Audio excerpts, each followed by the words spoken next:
Well, good morning, everyone. So last year, I received a phone call from a very prominent and successful business leader and owner in our marketplace. And after exchanging pleasantries with him, I said, "Hey, what's going on?" And he said, and I quote, "I think I've lost my son." And I could hear the despair in his voice. And I said, "Well, tell me the story." So he went on to tell me the story that over the last 3 to 5 years, he's really lost connection with his son. And especially 2 years ago when he divorced his mom. And, you know, for any of us that had a disconnected relationship with any of our kids as we were raising them, you can kind of relate to where this guy was. I mean, it's a tough spot for any parent. And it's not like he didn't own, his role in that, but he was really concerned about his son. So I said to him, "How can I help?" And he said, "Would you meet with him and help him develop a career and life plan?" Now, the second he asked me that question, I had a ton of thoughts going through my head. And at our organization, we're really focused right now on making sure we spend our time, our most precious commodity, on the things that are going to bring the greatest value to our company and our clients. And so I was thinking, boy, I don't see a lot of benefits in sitting through this process with this young man.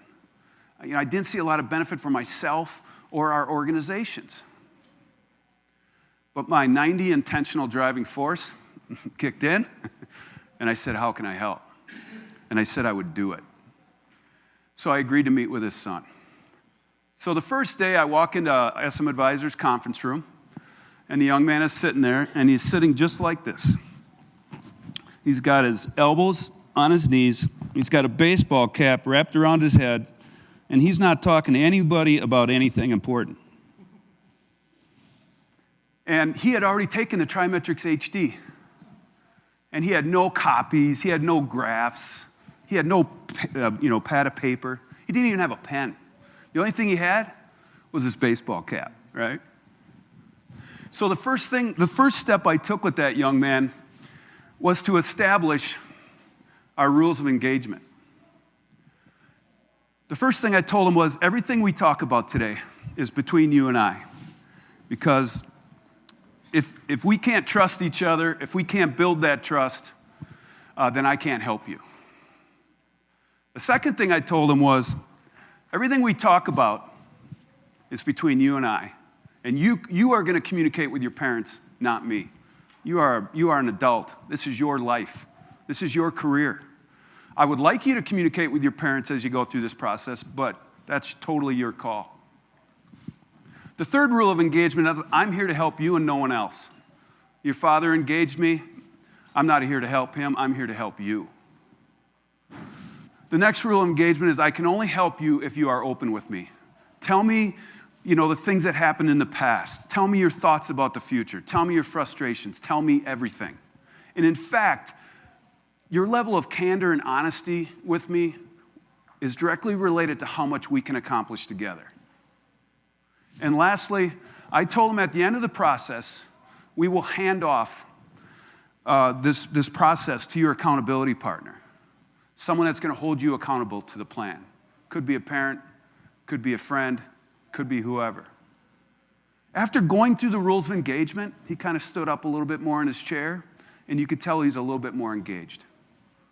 So I told him, "Brandon, tell me your story."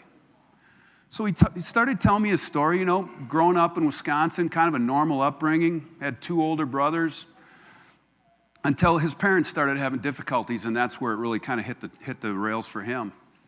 And he communicated how frustrated he was that he had to move to his mom's and move to his dad's and so forth. And this was during high school. And he never really had the opportunity to think about what his career should be. But he was getting a lot of advice from a lot of people. One piece of advice that he got was, just go get your business degree, and we can figure this out after. Following that advice, he went to Arizona State for 1 year of partying and dropped out.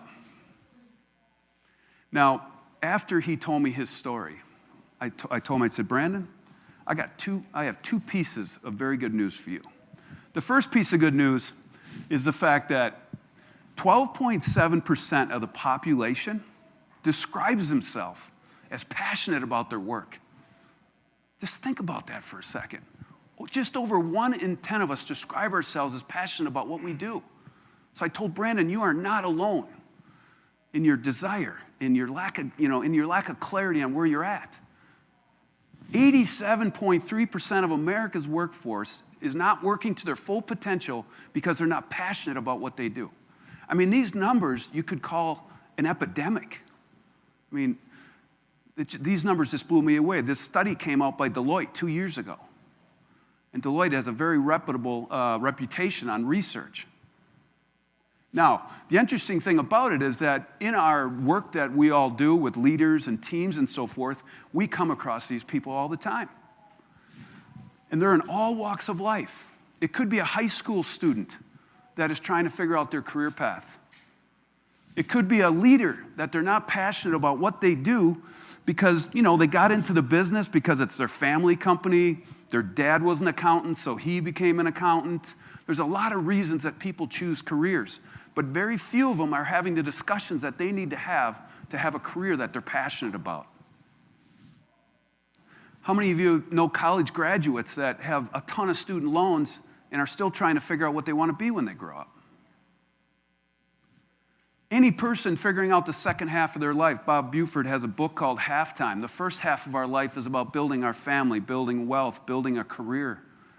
The second half is about, significance. It's about having impact.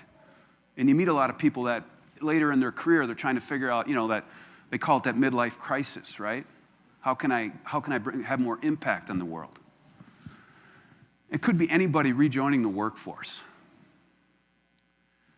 And herein lies our opportunity, what's called the passion gap. That is our opportunity for everybody in this room, for every VA in the network, and for TTI in itself. This passion gap is our opportunity to build your future target markets. Pick any one of these categories, and there's another 10 or 15 categories. Pick working at high schools. In your leadership development process, even when you run into people that aren't passionate about what they do, have this conversation with them. Your future target market, 87% of the working population, that's your future target market. Help them find something that they can be passionate about. The second piece of good news that I shared with Brandon was that it's really easy to figure this out. It's 2 things that you already have by the time you're in high school. The first one is passions in your life, what we like to call your mint chocolate chip. What are those things that give you energy? What are those things that fire you up? What are those things that come easier to you than does other people? We all have our passions in our life. Some of them have that 12.7% have them in their career. The other 87% have them in their hobbies, or maybe not at all. And the second thing that you already have by the time you're in high school is your natural behavioral style, your natural talents, right? They're developed in your adolescent years. Stop living vanilla ice cream and being passionate about what you do for a living is about wrapping your natural style, your natural talents around a passion in your life. And as we like to say, without passion, your natural talents are not focused. And without your natural talents, your passion is not enjoyed. Now, just think about those 2 sentences. Think about people that you work with. That first one, how many people are trying to find that perfect job? They're moving around, and it's not centered around something they're passionate about. So their style's not focused. The interesting thing about these statistics is they do not discriminate based on any demographic. I see this in business owners. I see this in people that are financially secure. I see this in people working on the shop floor. Passionate about what you do does not discriminate on any demographic at all. And they're all right in front of you. You meet with them every day. You see them all the time. That is the crazy thing about this opportunity for us. So after I shared all this with Brandon, he completed this is what we call a talent tracker. A talent tracker has the graphs, and then there's the categories the process that we go through. This is actually what we call as mint chocolate chip strategy. So in the first session, I go through the rules of engagement. They tell me their story, and that takes a good half hour, 45 minutes. And then we do a full assessment debrief. And the thing that I love most about the tools is that everything's going to be talked about. There's nothing that we're not going to talk about. I mean, the candor and the exchange that you have when you do a debrief, to me, that's the number one reason I use the tools, because it changes the conversation, right? There's things you talk about with people when you take the tools out that never would come up if you didn't use the tools. So we went through a full debrief, and you can see Brandon's style, high C, higher S. You can see his high intentional, and you can see that the last couple of years have taken a toll on his sense of self. This was a young man that lacked clarity of himself and candidly had a lot of family relationships that were not healthy. And so I went through the debrief with him, and the first step in the Stop Living Vanilla Ice Cream process and to really define your mint chocolate chip strategy is, what are those foundational strengths of your style? What are those 3 to 5 strengths of your style that jump out because they are just really dominant in your style? So for him, with that higher C, it was really the ability to be technical, the ability to build a technical expertise in whatever field he chose. He's a team player, all right? And he definitely wants to help other people. So we spent probably an hour and a half going through his assessments and him telling me his story. And then I got to the next question, step 2 of the process. And I said, Brandon, talk to me about your passions in your life. Talk to me about those things that you love to do. He took his hat off, set it on the table, sat up on the edge of his seat, and it was 20 minutes of just letting it all out. No one ever asked him that question before. What is it you want? What's in here, Brandon? He talked to me about his passion for cooking and how he loved to cook. And the other thing that he was passionate about is really effectively communicating with the kitchen team that he's working with. So he wanted to take Spanish. And the other thing is, he wasn't necessarily always wanting to be at home. He loved being with his friends. So when we talked about those things in his life that are in here, that was the discussion we had. And now I had a young man that was engaged. I had a young man that was thinking about his life. And that's when the conversation really takes off. Now, when you get to the third step of the process, we call it, defining the mint chocolate chip options. You're taking the strengths of their style and wrapping around a passion in their life. And this, again, happens at every age level. This isn't just for young people. I have this conversation with people late in their career. All stages of life, I come across this conversation. In fact, when I took the idea of writing the second book, Stop Living Vanilla Ice Cream, to our board, they were like, Steve, this is off target market, Our target market is, leaders and CEOs and so forth. And I said, guys, I have this conversation with leaders all the time because these conversations are not happening at the right age level. And so this isn't something that's just for young people. This happens all the time. And so when you're thinking about your future target market, asking them the question about, do you love what you do? Are you part of the 12.7%? Are you passionate about what you do? And are you fulfilling the potential that you have in you? I mean, that's what this discussion is all about. So when we got to the third step of the process, we defined the options that were available to Brandon and his strengths and his passions. So he could be a waiter, he could be a chef, or he could be a chef in his own restaurant. So that's really where we stopped the first session. And he had a whole list of action plans to leave that meeting with. So for example, number 1 is he's currently a side chef at a restaurant. And I said, hey, can you ask the proprietor of the restaurant to be your mentor? Action plan. Talk to the universities in our area, find out what it takes to get a minor or major in Spanish. So he left with this whole list of action plans. I hit the send button on the email before he walked out of the conference room, and he had his task. He had to do that. He had to get those things done. That's what we call taste testing your mint chocolate chip options, all right? It's about going out and shadowing people, taking an internship, spending time with people that are in the area of what you want to do. And those were all the things that he had his action plans for when he walked out of my office that day. Matter of fact, one of the things that I think is really important for a lot of younger people, especially if you're working with them, is that they need to work in the industry they think they're passionate about, not working at a retail counter. So about 6 weeks after that session, Brandon came back, and he had paper, he had pen, he had a plan, he was engaged, he was owning it. And he decided that he was going to go back to school for his business degree because his mentor has agreed to support him in eventually establishing his own restaurant. The mentor, the proprietor of that restaurant, has a son that also is on that same path. And so Brandon and her son are best friends. So they're going to support Brandon and her son opening up their own restaurant. He's also taken a minor in Spanish. And here's the big thing. Him and his dad's relationship is as best it's ever been. They're reconnected.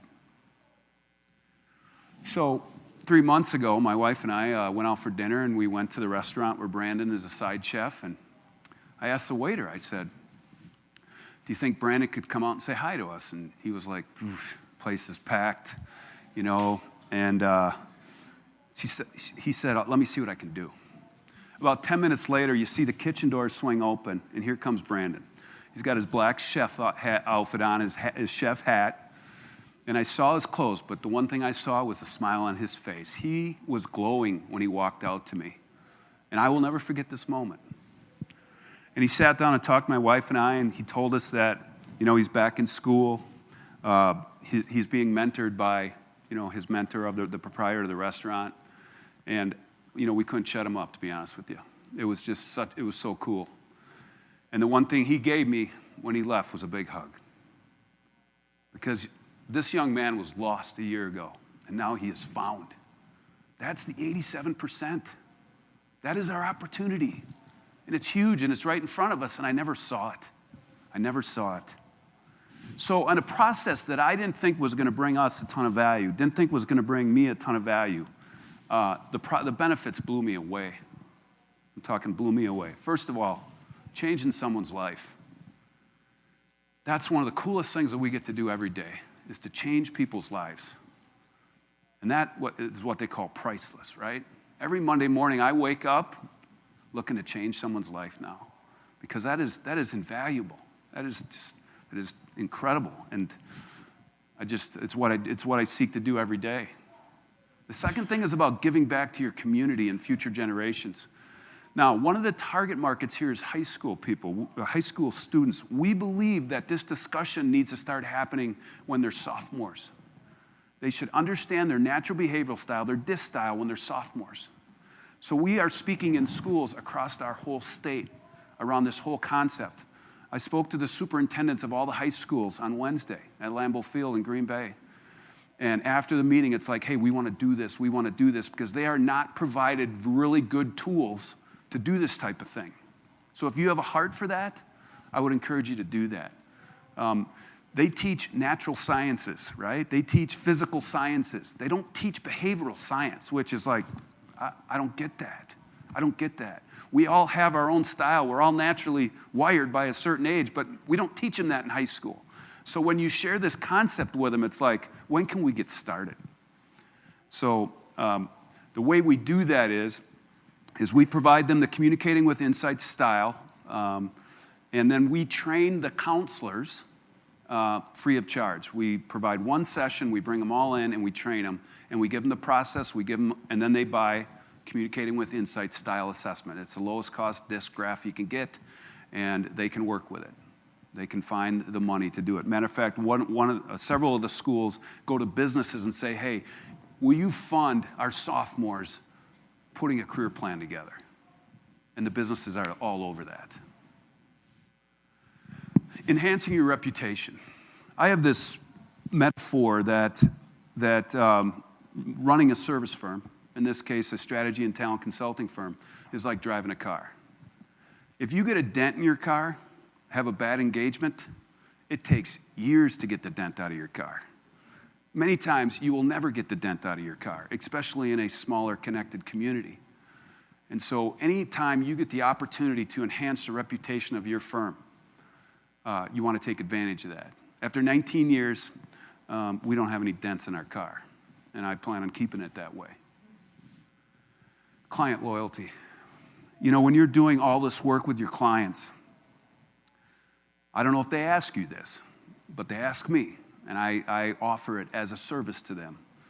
But I'd love to meet with your son, or I'd love to meet with your daughter that's in high school or wherever they're at in college, and help them figure out what their mint chocolate chip strategy is. You want client loyalty? Help them take one of their kids that may be a little lost and put them on a career path that they're excited about. Changes the game. It changes the game. New revenue stream. We now have a career and life planning revenue stream. It's not going to be our biggest revenue stream. It never will be our biggest revenue stream. But it is a new revenue stream. One of the things that makes a very profitable and successful consulting model is multiple revenue streams all functioning at the same time, as long as they're within your wheelhouse, right? So career and life planning will never be our top revenue stream. But let's say you do $30,000, $50,000 of it in 1 year. I mean, that makes a great year, an incredible year, a record year. So it can create new revenue streams for you. Increase assessment sales. You know, when you guys tell someone that what you do, the response I always get is, oh, I remember when I took my first assessment. Does everyone say that? I remember when I took my first assessment. And it really doesn't matter what assessment it was, but people are the self-awareness, I always say the day you understand your natural behavioral style is the rest day of your life, because of self-awareness that comes with it, right? So they always say, I remember when I took that assessment. Or if you're the first one to share it with them, I tell you, that is a moment that I cherish when they don't know their natural behavioral style yet, or their HD, their driving forces and their soft skills, and you get to share that with them for the first time. That is a great experience. And so the opportunity to increase assessment sales by having the annuity. We track our percent of revenue that we sell in product. It's at 25% this year, and we have an objective to get it to 35% in the next year. Because that's I don't have to get out of bed money, okay? That's what that is. So this process drives assessment sales. Referrals. Brandon's father referred us to 2 more family members that then led to a strategy and talent planning process. You think in your mind that just you're working with one person, but that person's life is impacted by a lot of different people. And the referrals that we've received out of this process have been amazing. Never thought it would happen, because I thought it was just a one-on-one type of thing, and that wasn't the case at all. And about building your future target market. I can tell you one thing. When Brandon's father, or Brandon, needs help, who are they going to call? So the message here today is, in that 87%, where's your future target market? Where's your future target market? Because it's there. It is there. And the last thing is that through this process, we have come across some very unique skill sets that we never would have seen if we didn't do this process. And I'll share a story about that in closing. So a process that I thought was going to bring very little benefit candidly changed my life, and it changed our business. And it has been amazing. Now, the greatest single benefit that this process has brought me is what it's done for my 4 kids. And last year I was on the main stage and I talked about our oldest daughter, Brittany, has got the white cap on there. Brittany's passion in her life is protecting the human cell. I get emotional when I tell this story, but she was 8 years old, and she'd come home and do her homework, and we'd be sitting around the table, and she'd be like, Dad, look at the human cell, Dad. You just couldn't get her to be quiet. She was so passionate about it. So as she was going through high school and college, we talked about the fact that, Britt, how could we wrap, your career around this passion for the human cell? So she did an internship in cancer research. That's what she thought she initially wanted to do. And she came back and said, I can't be in a lab all day. She's got a 90 on her eye. I can't be in a lab all day, Dad. I need patient contact. I want to be a doctor. So then we pulled out her behavioral style. She's got a 4 on her dominance. So she's like, Dad, I don't want to be an ER doc or a surgeon. I want to be an oncologist. And then I think you remember the story from last year, but I said, Britt, are you going to be able to tell people that they're going to die? And she said, no, Dad. I'm going to tell them that they're going to live. And that was the day that we inked Brittany's Mint Chocolate Chip Strategy. She graduates from the University of Wisconsin Medical School in the top of her class in May. We have match day, if you know what match day is in that program. It's when they open the envelope and see where they're going. And she has the top 3 pediatric hospitals in the country wanting her to go there. And it's all because she loves what she loves what she does. And she is going to be one of the best pediatric oncologists in the country because her natural behavioral style is wrapped around a passion in her life. Mackenzie in the back right with the purple scarf. Kenzie's heart is for disadvantaged kids that came up through a broken home. She is in her second year of her grad school program to be a marriage and family therapist. Mitch, front right, my only boy. He's an entrepreneur. He's got a 98 on his resourceful and a 90 on his commanding. He'll do whatever it takes to be successful. He has a heart for coaching millennials. Right now, he has a great job with Milwaukee Tool. He's learning all the things that Dad can't teach a son, with the plan that he'll eventually come back to the business. And my Brookie is on the left. When Brooke walks into a room and there's an animal in the room, the animal comes to her. The animal kind of lays down for her. She has a gift with animals, and she is applying to be a veterinarian. She's going to vet school. My point in telling you all this is that this is one of my most proudest accomplishments, and it's all because I had a conversation with them. We have a concept that we call being the shepherd of the talent. And when you're talking to your leaders and your CEOs, talk to them about the fact that they have a responsibility to be the shepherd of the talent at work and at home. At work and at home. As I mentioned, I spoke to the superintendents of the state of Wisconsin on Wednesday, and the shepherd of the talent responsibilities that they have, think about it. 6,000 students go to school at one superintendent's school. Think about the responsibility of being in charge of 6,000 people's lives. We're implementing this process at the sophomore level. And we have about 500 in one class that we're going to work with. Incredibly powerful. Incredibly powerful. They are all going to, and the other thing I'll tell you about this too is that you want to create a connection with any of your kids. Coach them through on their career and their life, and they create a connection. I get texts every day, calls from my kids every day. Dad, what do you think about this? What do you think about that? It has created a bond with them that I never would have had if I didn't have these conversations. All right. One other benefit that I got out of this process, and it's something I never saw coming. This is Matt. About a year ago, we decided to write the second book, Stop Living Vanilla Ice Cream. And 8 years ago, I had Matt's father call me, another very successful person. And he called me and said, hey, my son's in 3 rock bands. It's not really going anywhere. Would you meet with him? And back then, we didn't have the Stop Living Vanilla Ice Cream process. We had our ears taped back on, strategy and talent consulting, and it wasn't even an idea yet. And said, yeah, sure, I'll meet with him. And so I sat down with Matt. We did the Trimetrics HD, and we went through the whole process of defining his strengths and defining his passion. So here's a young man that is passionate about writing music. He's passionate about writing the written word. He's an entertainer. Every major rock star, he's read his biography. He's into literature. And you see, he's got his higher C, so creative content, creative detail. Right? So 8 years ago, we laid out the Mint Chocolate Chip strategy that he was going to become, a writer someday. Be it a ghostwriter, write his own book, write music, maybe be a rock star if one of his songs he writes takes off.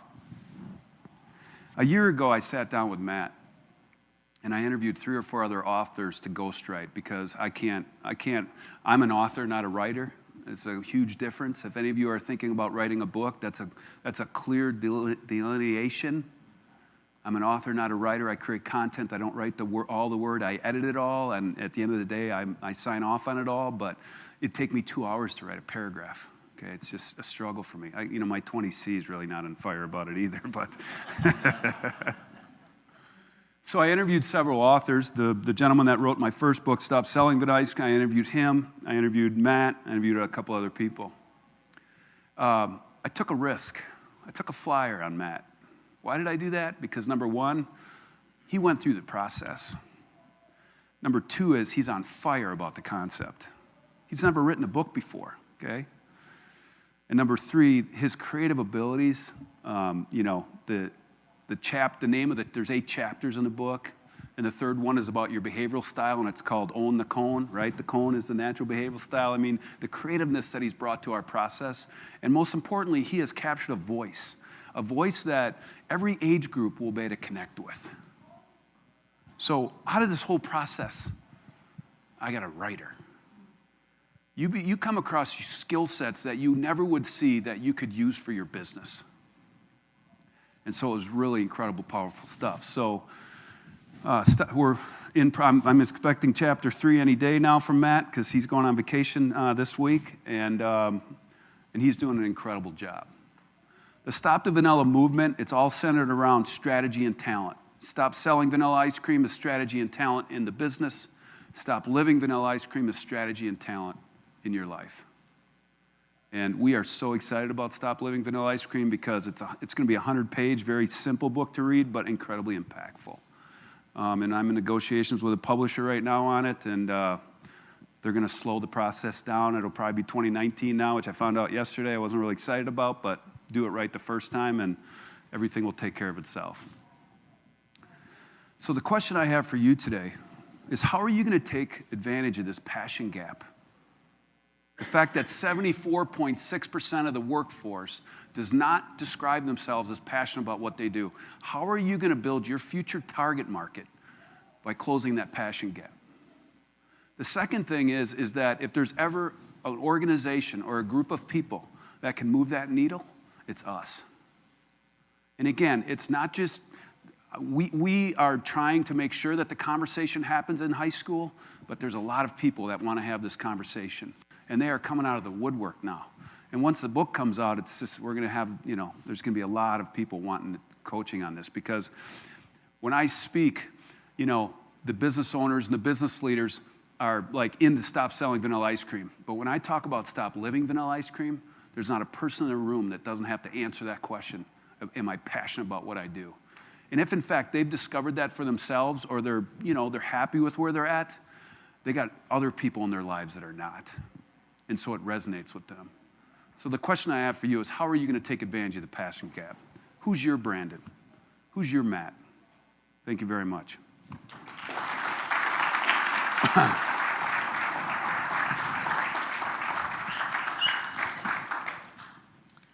Thank you, everybody. We're going to go ahead and get Slido set up. We've got a couple questions. If anybody else would like to ask a question to Steve, go ahead and please utilize Slido. We'll be bringing that up soon. Okay.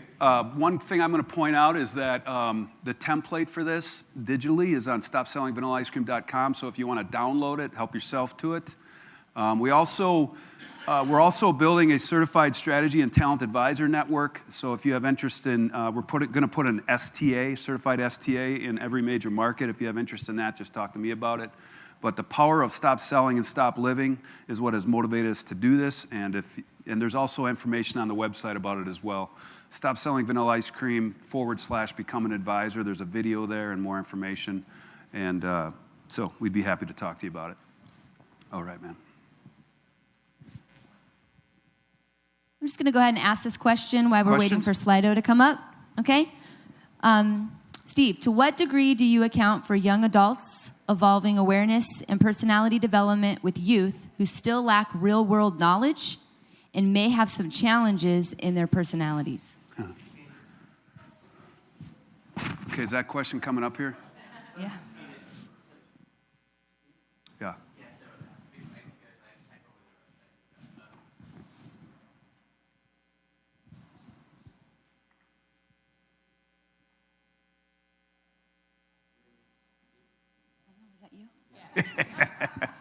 Hey. Okay, go. So one thing I've noticed with youth is that two things. Their personalities are still kind of under construction. They're kind of, as they're going through life stresses and changes, they may have some things that shift around. I know I did when I was about 22, 23. I had a lot of big changes happen.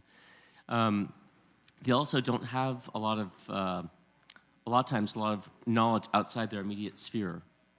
And sometimes they're also fixated on things that they were kind of inspired to do when they were like 7 or 8 years old that may not really have been fully informed. So they're kind of living with decisions or commitments they made when they were 7 or 8 years old rather than the more knowledge they would have being like 18 or 19.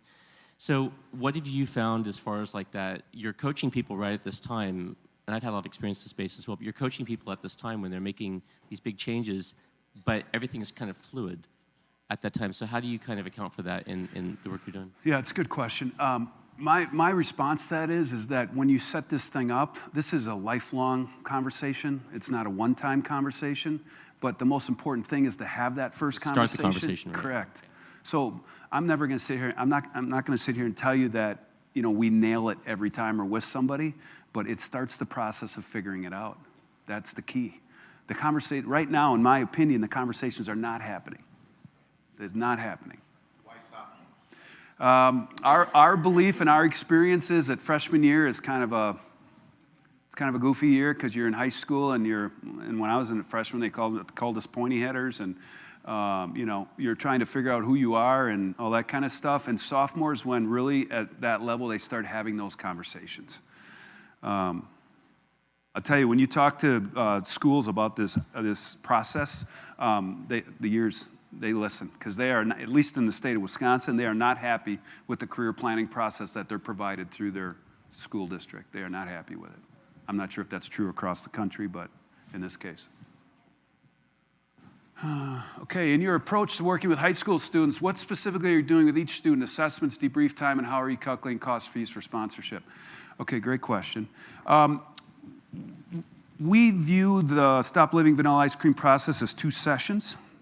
First session is the debrief, and you go through steps 1, 2, and 3.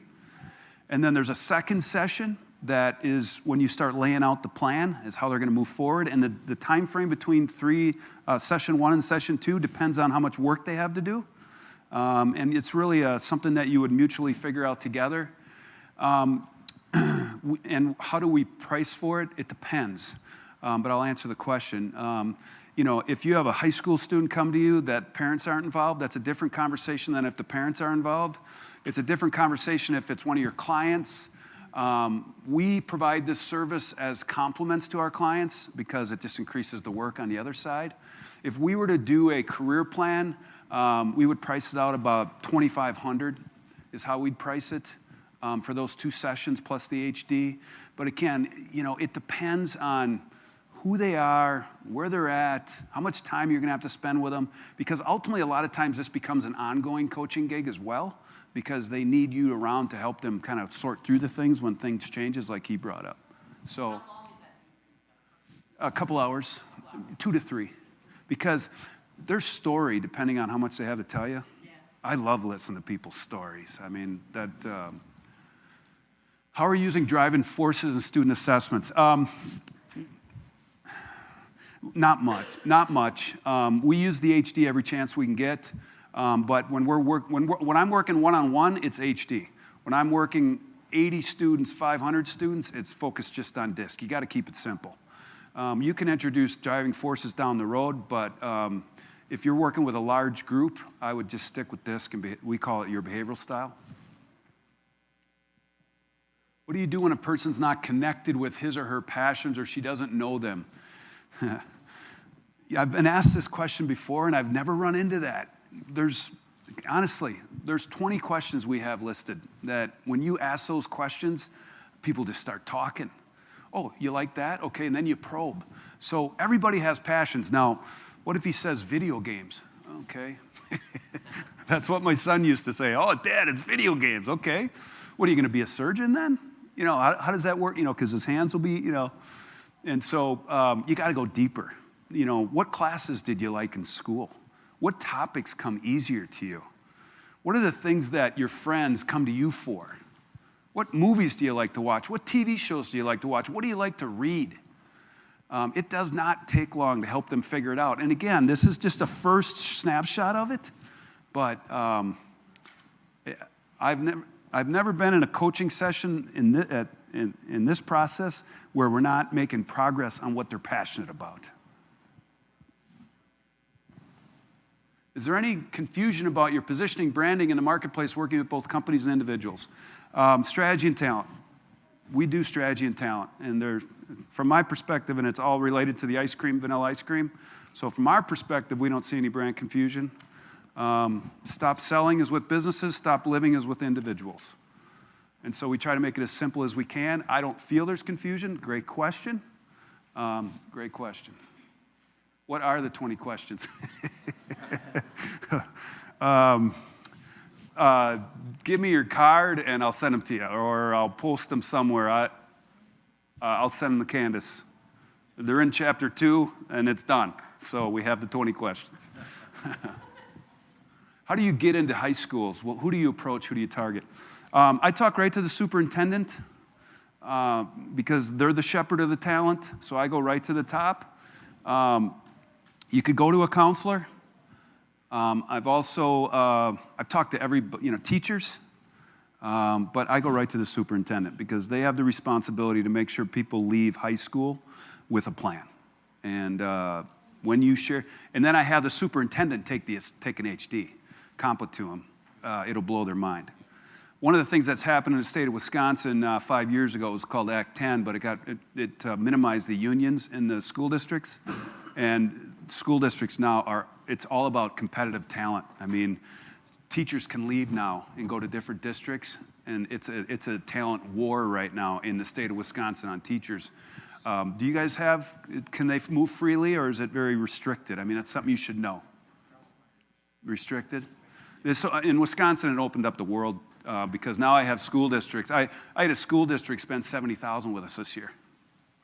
They have the money to do it. It just has to be a priority for them. How do you utilize adapted versus natural style with youth? Simple answer, I don't. I don't confuse the situation on adapted. So I have a high school student that works at night. What do you do with that, right? There's nothing you can do with it. We ignore it because if they're adapting, is it at school? Is it at work? To me, it's a distraction. So we basically put an X through the adaptive style when we're working with youth. Do you know if school counselors use the assessments with the entire student population or just specific groups, college-bound, technical, the entire population? This is a question that every student has to decide, regardless if they're going to be a welder, a chef, or a doctor. Everybody has, and I'm just telling you right now, when you talk about this process to a group of people, you get eyes and ears because everybody has to make this decision in their life. And so when I speak to groups about Stop Living Vanilla Ice Cream, man, they are wired in. And after the meeting, I'll have 20 people come up to me and say, hey, I need to do this with my son. I need to do this with my nephew or my grandchild. There isn't a person in the room that this doesn't emotionally connect with. All right, we are out of Slido questions. Thank you so much. We just want to give a welcome. Let's give him a nice hand of applause. Thank you.